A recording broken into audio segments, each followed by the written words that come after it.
Howlgal si la yaab leh loo qorsheeyay oo ay ku jireen gabdho xijaaban ayaa ka dhacay caasimadda Yamoussoukro ee dalka Ivory Coast.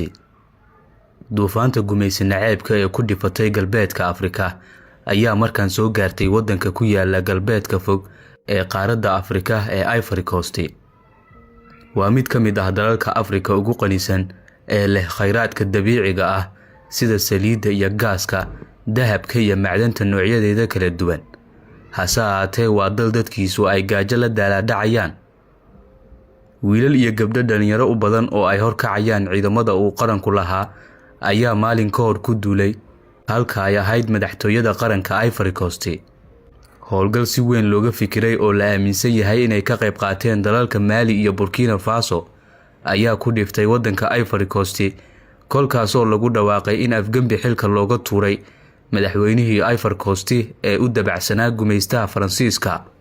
Alassane Ouattara waa madaxweynaha Ivory Coast oo maamulaya waddankan galbeedka Afrika ku yaala muddo 15 sano ah ayaa la leeyahay meel uu jaan iyo cirib dhigay, waxaana isqabsaday baraha bulshada muuqaalada dabaaldegyada ah iyada oo ay dadku si weyn u taageerayaan in uu xoroobo dalkan sida ay u xoroobeen Burkina Faso iyo Mali oo daris la ah. dalka Ivory Coast waxaa ku nool dad gaaraya ilaa 31 milyan oo qof, kuwaasi oo inta badan ah dad muslimiin ah. inkasta oo ay dadka reer Ivory Coast ay yihiin dad fuqara ah, haddana dalku waa mid qani ku ah dahabka, macdanta, saliidda dabiiciga ah iyo kheyraadka kale. tan iyo 2012 waxaa aad u kordhay wax soo saarka dhinaca macdanta iyo dahabka oo uu caan ku yahay dalkan dhaca galbeedka Afrika. hase ahaatee taasi waxba kama bedelin nolosha dadka, waxaana ay u muuqataa kheyraadka dalkan ka soo go'a in ay manfaacadsadaan dalal kale iyo quwadaha gumaystaha. hoggaanka sare ee waddanka Ivory Coast iyo madaxweynaha dalkan waa saaxiibka dhow ee Faransiiska uu ku leeyahay gobolka galbeedka Afrika, taasoo soo dedejisay inqilaabka military ee hoggaanka ay u hayaan dhalinyarada waddankan. dhaqaale xumo, shaqo la'aan oo ay u sii dheer tahay rajo la'aanta jiilka cusub ayaa sabab u ah in dhalinyarada galbeedka Afrika ay iska tuuraan heeryada gumaystaha.